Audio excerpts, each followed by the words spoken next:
प्रिय भक्तों, अगर आपको यह वीडियो महाशिवरात्रि के महापर्व पर प्राप्त हुई है तो आपके जीवन में बहुत कुछ बदलने वाला है। महाशिवरात्रि के इस महापर्व पर आपको महादेव की असीम कृपा प्राप्त होने वाली है, क्योंकि आज हम आपको महादेव का एक ऐसा मंत्र बताने जा रहे हैं जिस मंत्र के जाप या श्रवण करने मात्र से ही आपका जीवन बिल्कुल बदल जाएगा। इस महापर्व के दिन आपका जीवन खुशियों से भरने वाला है, इसलिए प्यारे भक्तों, इस महामंत्र का जाप अवश्य करें और पूरी श्रद्धा के साथ करें। जिस भी भक्त ने इस महामंत्र का जाप किया है उसे अपने जीवन में अपार सफलता प्राप्त हुई है। उसने जो भी मांगा है उसे वह प्राप्त हुआ है, फिर वो चाहे धन हो या किसी से भी जुड़ी कोई समस्या हो, उसे हर समस्या का समाधान और अथाह धन की प्राप्ति हुई है। इसलिए प्यारे भक्तों, इस मंत्र को साधारण समझने की गलती बिल्कुल भी ना करें, क्योंकि यह मंत्र बहुत ही शक्तिशाली और प्रभावशाली मंत्र है। इस मंत्र का जाप या श्रवण करने से ही इस मंत्र का प्रभाव दिखाई देने लगता है। प्रिय भक्तों, जिस भी भक्त ने इस महाशिवरात्रि के महापर्व पर इस मंत्र का जाप किया है उसे महादेव की असीम कृपा भी प्राप्त हुई है। इसलिए प्यारे भक्तों, आप इस मंत्र का जाप करके महादेव की असीम कृपा प्राप्त करें और अपनी मनोकामनाओं को पूरी करें। अगर आप महादेव का आशीर्वाद प्राप्त करना चाहते हैं तो इस वीडियो को लाइक और चैनल को सब्सक्राइब जरूर कर दीजिए और कमेंट बॉक्स में जय भोलेनाथ अवश्य लिख दीजिए। तो चलिए भक्तों, मंत्र का जाप करना प्रारंभ करते हैं। ओम रुद्राय कर्पूर ज्योतिषे अग्निनेत्राय नमः। सर्वदुष्ट नाशाय स्वाहा। ओम रुद्राय कर्पूर ज्योतिषे अग्निनेत्राय नमः। सर्वदुष्ट नाशाय स्वाहा। ओम रुद्राय कर्पूर ज्योतिषे अग्निनेत्राय नमः। सर्वदुष्ट नाशाय स्वाहा। ओम रुद्राय कर्पूर ज्योतिषे अग्निनेत्राय नमः। सर्वदुष्ट नाशाय स्वाहा। ओम रुद्राय कर्पूर ज्योतिषे अग्निनेत्राय नमः। सर्वदुष्ट नाशाय स्वाहा। ओम रुद्राय कर्पूर ज्योतिषे अग्निनेत्राय नमः। सर्वदुष्ट नाशाय स्वाहा। ओम रुद्राय कर्पूर ज्योतिषे अग्निनेत्राय नमः। सर्वदुष्ट नाशाय स्वाहा। ओम रुद्राय कर्पूर ज्योतिषे अग्निनेत्राय नमः। सर्वदुष्ट नाशाय स्वाहा। ओम रुद्राय कर्पूर ज्योतिषे अग्निनेत्राय नमः।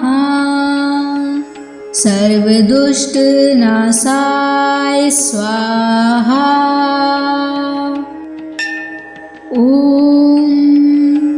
रुद्राय कर्पूरज्योतिषे अग्निनेत्राय नमः। सर्वदुष्टनाशाय स्वाहा। ॐ रुद्राय कर्पूरज्योतिषे अग्निनेत्राय नमः। सर्वदुष्टनाशाय स्वाहा। ॐ रुद्राय कर्पूरज्योतिषे अग्निनेत्राय नमः। सर्वदुष्टनाशाय स्वाहा। ॐ रुद्राय कर्पूरज्योतिषे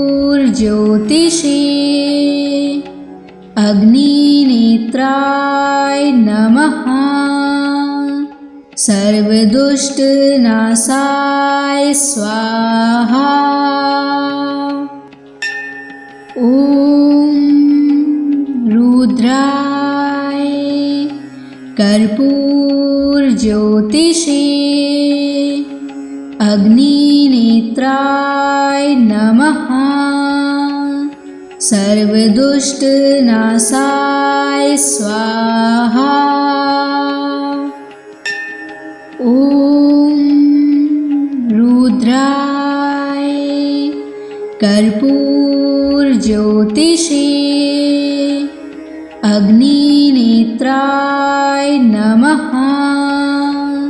सर्वदुष्टनाशाय स्वाहा। ॐ रुद्राय कर्पूरज्योतिषे अग्निनेत्राय नमः। सर्वदुष्टनाशाय स्वाहा। ॐ रुद्राय कर्पूरज्योतिषे अग्निनेत्राय नमः। सर्वदुष्टनाशाय स्वाहा। ॐ रुद्राय कर्पूरज्योतिषे अग्निनेत्राय नमः। सर्वदुष्टनाशाय स्वाहा। ॐ रुद्राय कर्पूरज्योतिषे अग्निनेत्राय नमः। सर्वदुष्टनाशाय स्वाहा। ॐ रुद्राय कर्पूरज्योतिषे अग्निनेत्राय नमः। सर्वदुष्टनाशाय स्वाहा। ॐ रुद्राय कर्पूरज्योतिषे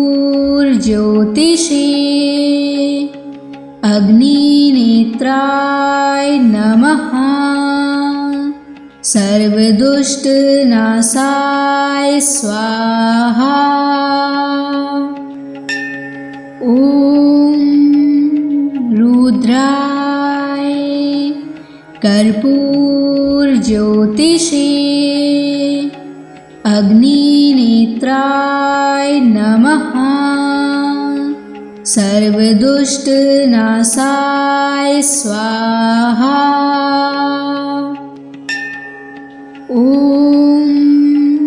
रुद्राय कर्पूरज्योतिषे अग्निनेत्राय नमः। सर्वदुष्टनाशाय स्वाहा। ॐ रुद्राय कर्पूरज्योतिषे अग्निनेत्राय नमः। सर्वदुष्टनाशाय स्वाहा। ॐ रुद्राय कर्पूरज्योतिषे अग्निनेत्राय नमः। सर्वदुष्टनाशाय स्वाहा। ॐ रुद्राय कर्पूरज्योतिषे अग्निनेत्राय नमः। सर्वदुष्टनाशाय स्वाहा।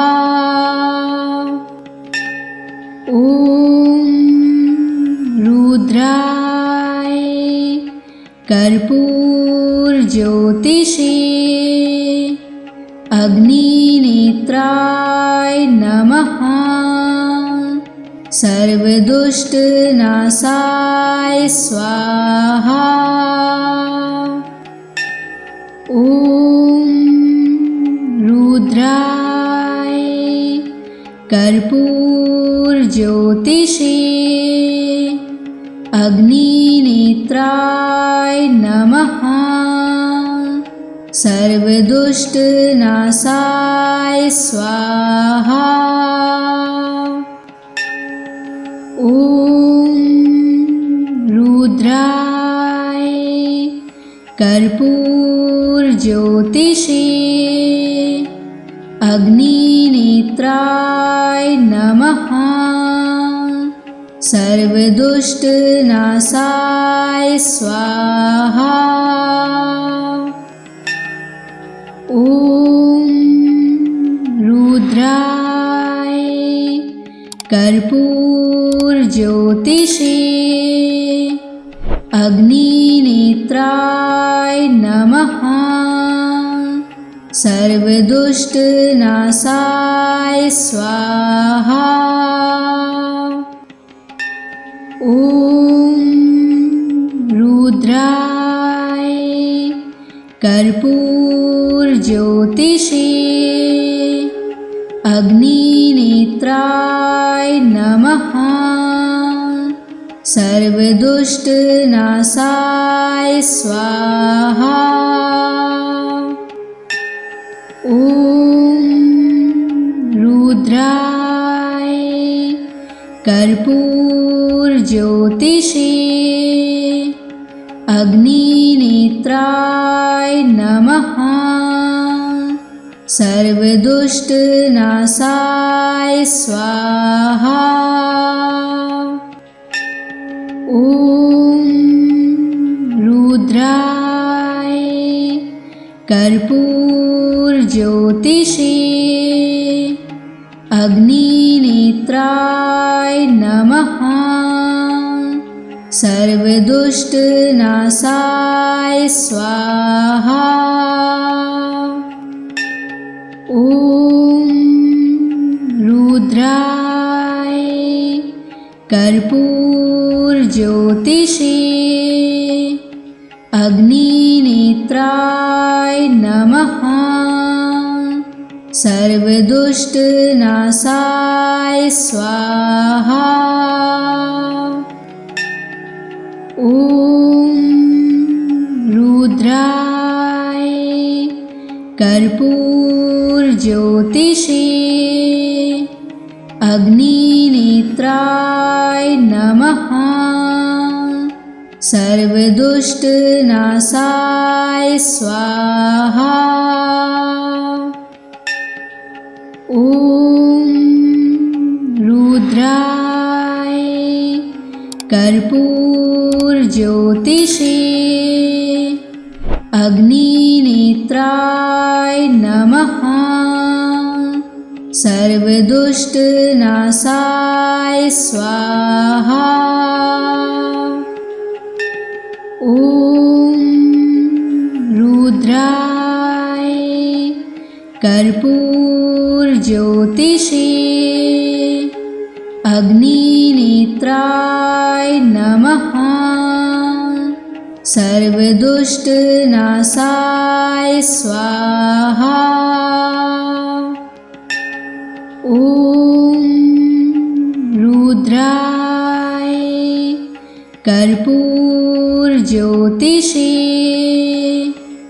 अग्निनेत्राय नमः। सर्वदुष्टनाशाय स्वाहा। ॐ रुद्राय कर्पूरज्योतिषे अग्निनेत्राय नमः। सर्वदुष्टनाशाय स्वाहा। ॐ रुद्राय कर्पूरज्योतिषे अग्निनेत्राय नमः। सर्वदुष्टनाशाय स्वाहा। ॐ रुद्राय कर्पूरज्योतिषे अग्निनेत्राय नमः। सर्वदुष्टनाशाय स्वाहा। ॐ रुद्राय कर्पूरज्योतिषे अग्निनेत्राय नमः। सर्वदुष्टनाशाय स्वाहा। ॐ रुद्राय कर्पूरज्योतिषे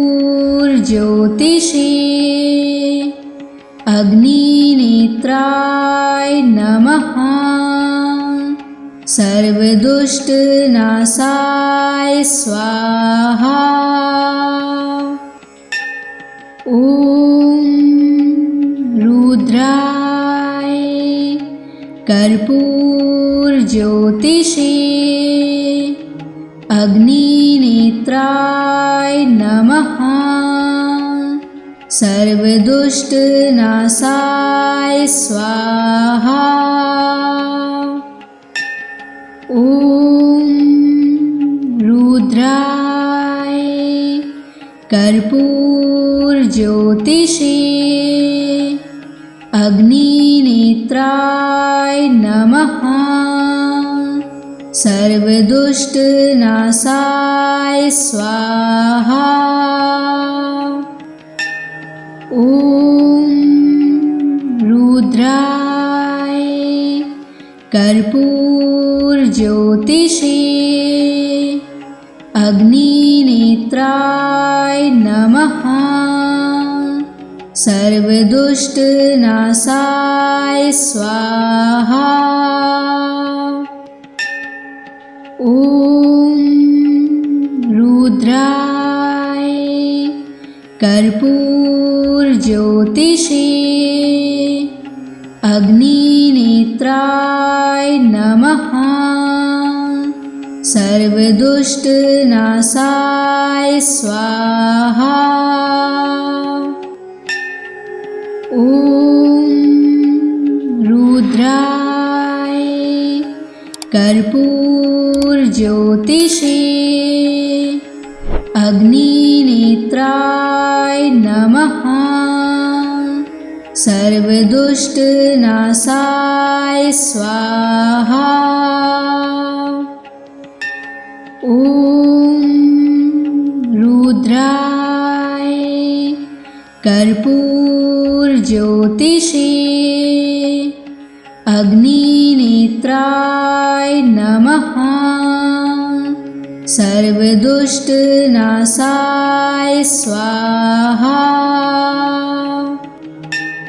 ॐ रुद्राय कर्पूरज्योतिषे अग्निनेत्राय नमः। सर्वदुष्टनाशाय स्वाहा। ॐ रुद्राय कर्पूरज्योतिषे अग्निनेत्राय नमः। सर्वदुष्टनाशाय स्वाहा। ॐ रुद्राय कर्पूरज्योतिषे अग्निनेत्राय नमः। सर्वदुष्टनाशाय स्वाहा। ॐ रुद्राय कर्पूरज्योतिषे अग्निनेत्राय नमः। सर्वदुष्टनाशाय स्वाहा। ॐ रुद्राय कर्पूरज्योतिषे अग्निनेत्राय नमः। सर्वदुष्टनाशाय स्वाहा। ॐ रुद्राय कर्पूरज्योतिषे अग्निनेत्राय नमः। सर्वदुष्टनाशाय स्वाहा। ॐ रुद्राय कर्पूरज्योतिषे अग्निनेत्राय नमः। सर्वदुष्टनाशाय स्वाहा। ॐ रुद्राय कर्पूरज्योतिषे अग्निनेत्राय नमः। सर्वदुष्टनाशाय स्वाहा। ॐ रुद्राय कर्पूरज्योतिषे अग्निनेत्राय नमः। सर्वदुष्टनाशाय स्वाहा। ॐ रुद्राय कर्पूरज्योतिषे अग्निनेत्राय नमः। सर्वदुष्टनाशाय स्वाहा। ॐ रुद्राय कर्पूरज्योतिषे अग्निनेत्राय नमः। सर्वदुष्टनाशाय स्वाहा। ॐ रुद्राय कर्पूरज्योतिषे अग्निनेत्राय नमः। सर्वदुष्टनाशाय स्वाहा। ॐ रुद्राय कर्पूरज्योतिषे अग्निनेत्राय नमः। सर्वदुष्टनाशाय स्वाहा। ॐ रुद्राय कर्पूरज्योतिषे अग्निनेत्राय नमः। सर्वदुष्टनाशाय स्वाहा। ॐ रुद्राय कर्पूरज्योतिषे अग्निनेत्राय नमः। सर्वदुष्टनाशाय स्वाहा। ॐ रुद्राय कर्पूरज्योतिषे अग्निनेत्राय नमः। सर्वदुष्टनाशाय स्वाहा। ॐ रुद्राय कर्पूरज्योतिषे अग्निनेत्राय नमः। सर्वदुष्टनाशाय स्वाहा। ॐ रुद्राय कर्पूरज्योतिषे अग्निनेत्राय नमः। सर्वदुष्टनाशाय स्वाहा। ॐ रुद्राय कर्पूरज्योतिषे अग्निनेत्राय नमः। सर्वदुष्टनाशाय स्वाहा। ॐ रुद्राय कर्पूरज्योतिषे अग्निनेत्राय नमः। सर्वदुष्टनाशाय स्वाहा। ॐ रुद्राय कर्पूरज्योतिषे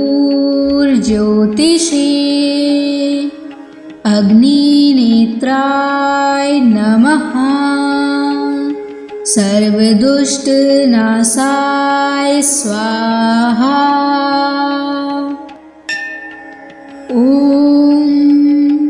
रुद्राय कर्पूरज्योतिषे अग्निनेत्राय नमः। सर्वदुष्टनाशाय स्वाहा।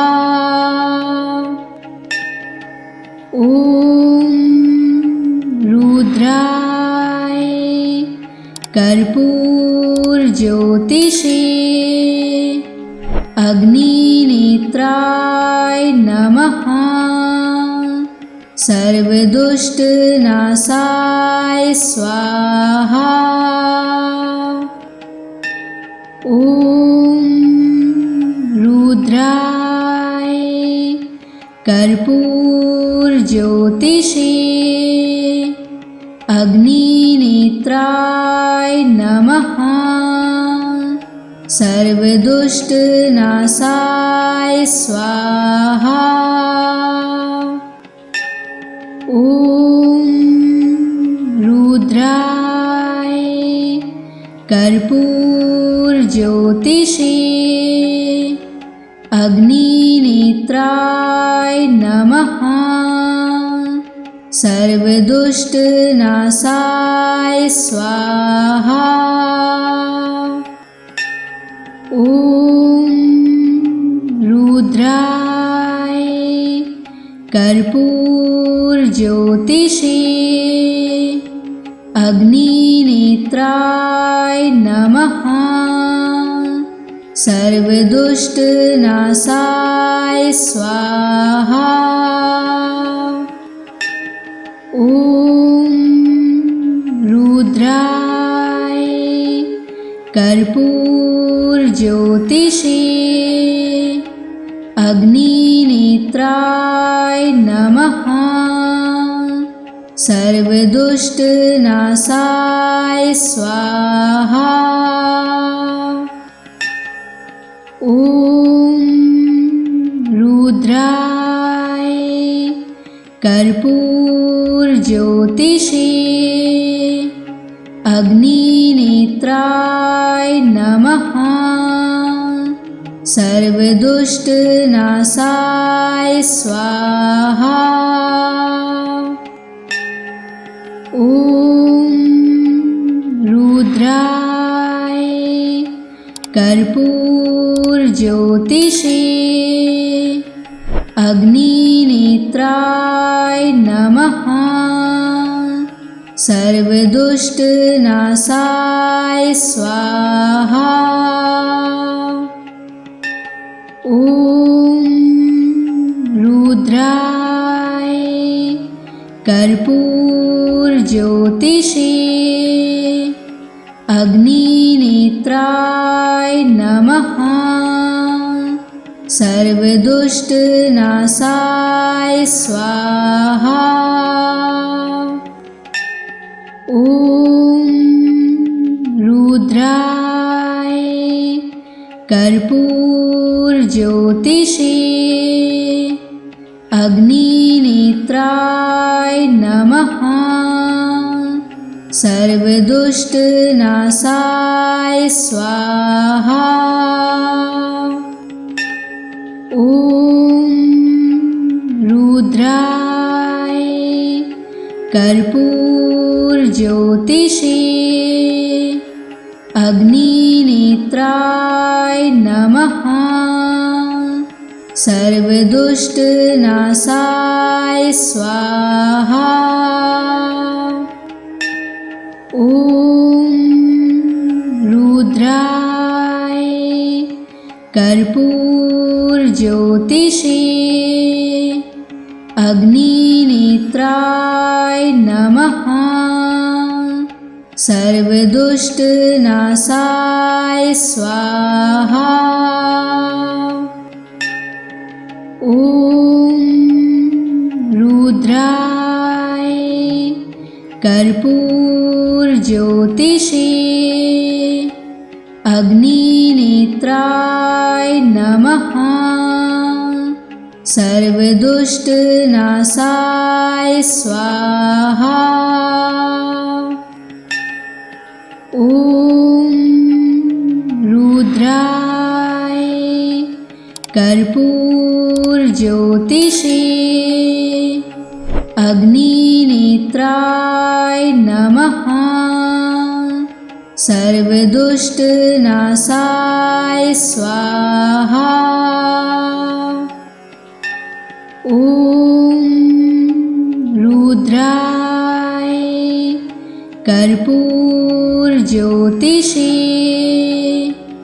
अग्निनेत्राय नमः। सर्वदुष्टनाशाय स्वाहा। ॐ रुद्राय कर्पूरज्योतिषे अग्निनेत्राय नमः। सर्वदुष्टनाशाय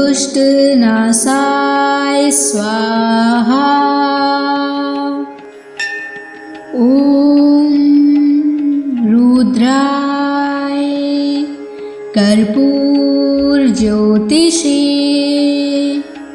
अग्निनेत्राय नमः। सर्वदुष्टनाशाय स्वाहा। ॐ रुद्राय कर्पूरज्योतिषे अग्निनेत्राय नमः। सर्वदुष्टनाशाय स्वाहा। ॐ रुद्राय कर्पूरज्योतिषे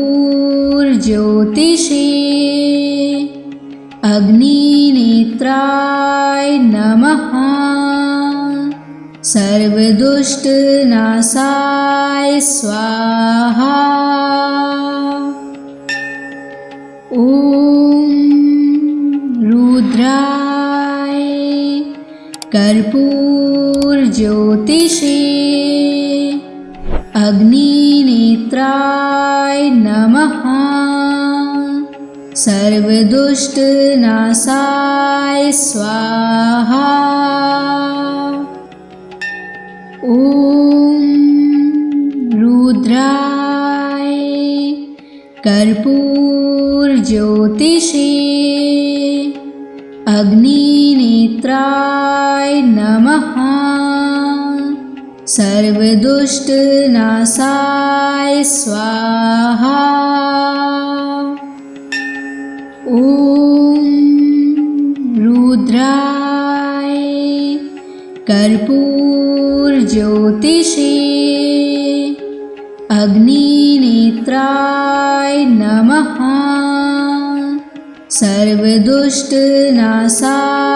स्वाहा।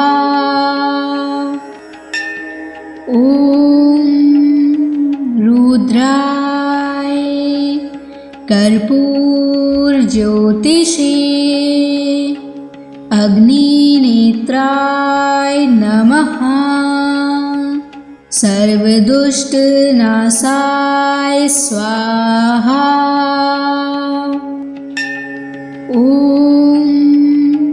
रुद्राय कर्पूरज्योतिषे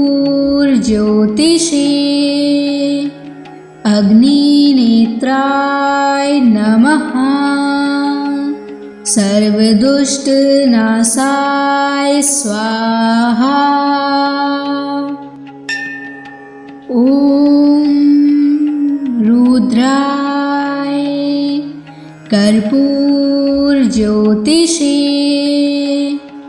अग्निनेत्राय नमः।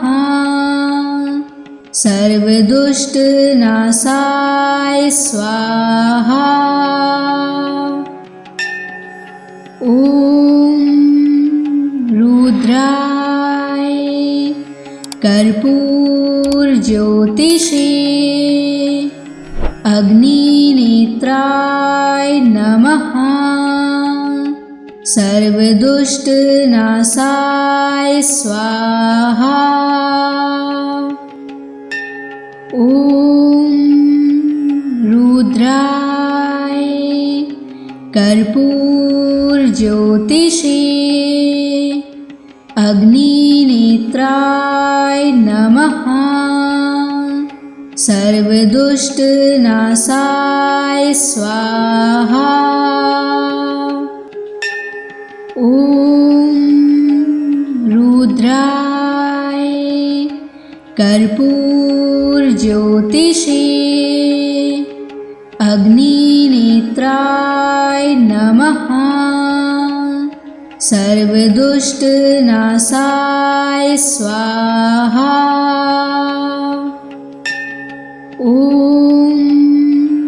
रुद्राय कर्पूरज्योतिषे अग्निनेत्राय नमः। सर्वदुष्टनाशाय स्वाहा। ॐ रुद्राय कर्पूरज्योतिषे अग्निनेत्राय नमः। सर्वदुष्टनाशाय स्वाहा। ॐ रुद्राय कर्पूरज्योतिषे अग्निनेत्राय नमः। सर्वदुष्टनाशाय स्वाहा। ॐ रुद्राय कर्पूरज्योतिषे अग्निनेत्राय नमः। सर्वदुष्टनाशाय स्वाहा। ॐ रुद्राय कर्पूरज्योतिषे अग्निनेत्राय नमः। सर्वदुष्टनाशाय स्वाहा। ॐ रुद्राय कर्पूरज्योतिषे अग्निनेत्राय नमः। सर्वदुष्टनाशाय स्वाहा। ॐ रुद्राय कर्पूरज्योतिषे अग्निनेत्राय नमः। सर्वदुष्टनाशाय स्वाहा। ॐ रुद्राय कर्पूरज्योतिषे अग्निनेत्राय नमः। सर्वदुष्टनाशाय स्वाहा। ॐ रुद्राय कर्पूरज्योतिषे अग्निनेत्राय नमः। सर्वदुष्टनाशाय स्वाहा। ॐ रुद्राय कर्पूरज्योतिषे अग्निनेत्राय नमः। सर्वदुष्टनाशाय स्वाहा। ॐ रुद्राय कर्पूरज्योतिषे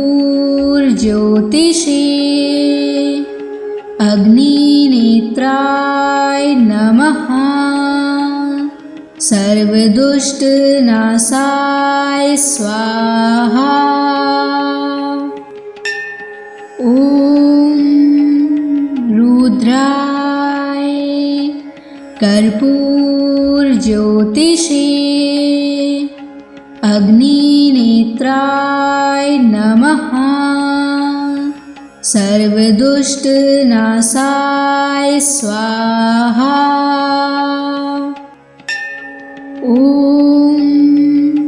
रुद्राय कर्पूरज्योतिषे अग्निनेत्राय नमः। सर्वदुष्टनाशाय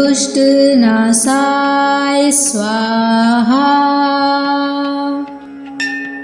ॐ रुद्राय कर्पूरज्योतिषे अग्निनेत्राय नमः। सर्वदुष्टनाशाय स्वाहा। ॐ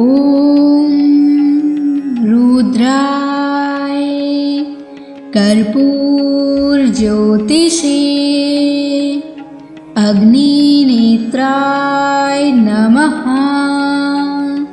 सर्वदुष्टनाशाय स्वाहा। ॐ रुद्राय कर्पूरज्योतिषे अग्निनेत्राय नमः। सर्वदुष्टनाशाय स्वाहा। ॐ रुद्राय कर्पूरज्योतिषे अग्निनेत्राय नमः। सर्वदुष्टनाशाय स्वाहा। ॐ रुद्राय कर्पूरज्योतिषे अग्निनेत्राय नमः। सर्वदुष्टनाशाय स्वाहा। ॐ रुद्राय कर्पूरज्योतिषे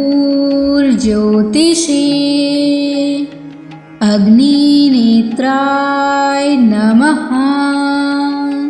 सर्वदुष्टनाशाय स्वाहा। ॐ रुद्राय कर्पूरज्योतिषे अग्निनेत्राय नमः। सर्वदुष्टनाशाय स्वाहा। ॐ रुद्राय कर्पूरज्योतिषे अग्निनेत्राय नमः। सर्वदुष्टनाशाय स्वाहा। ॐ रुद्राय कर्पूरज्योतिषे अग्निनेत्राय नमः। सर्वदुष्टनाशाय स्वाहा। ॐ रुद्राय कर्पूरज्योतिषे अग्निनेत्राय नमः। सर्वदुष्टनाशाय स्वाहा। ॐ रुद्राय कर्पूरज्योतिषे अग्निनेत्राय नमः। सर्वदुष्टनाशाय स्वाहा। ॐ रुद्राय कर्पूरज्योतिषे अग्निनेत्राय नमः। सर्वदुष्टनाशाय स्वाहा। ॐ रुद्राय कर्पूरज्योतिषे अग्निनेत्राय नमः। सर्वदुष्टनाशाय स्वाहा। ॐ रुद्राय कर्पूरज्योतिषे अग्निनेत्राय नमः। सर्वदुष्टनाशाय स्वाहा। ॐ रुद्राय कर्पूरज्योतिषे अग्निनेत्राय नमः। सर्वदुष्टनाशाय स्वाहा। ॐ रुद्राय कर्पूरज्योतिषे अग्निनेत्राय नमः। सर्वदुष्टनाशाय स्वाहा। ॐ रुद्राय कर्पूरज्योतिषे अग्निनेत्राय नमः। सर्वदुष्टनाशाय स्वाहा। ॐ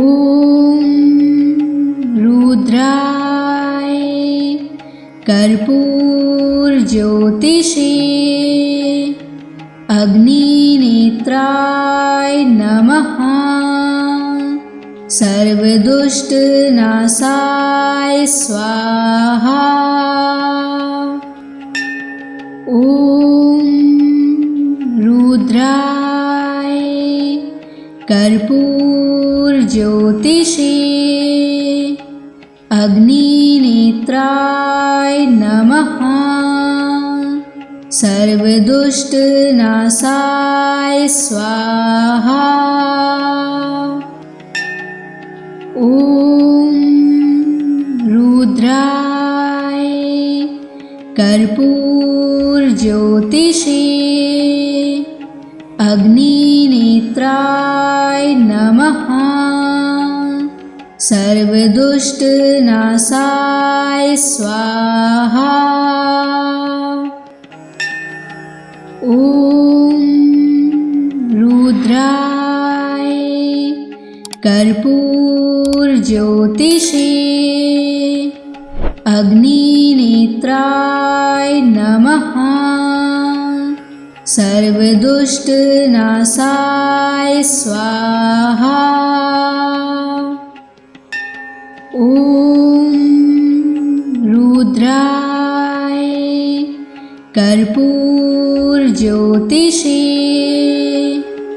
अग्निनेत्राय नमः। सर्वदुष्टनाशाय स्वाहा।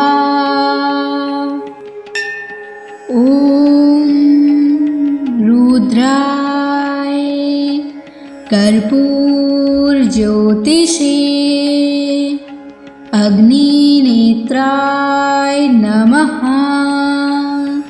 सर्वदुष्टनाशाय स्वाहा।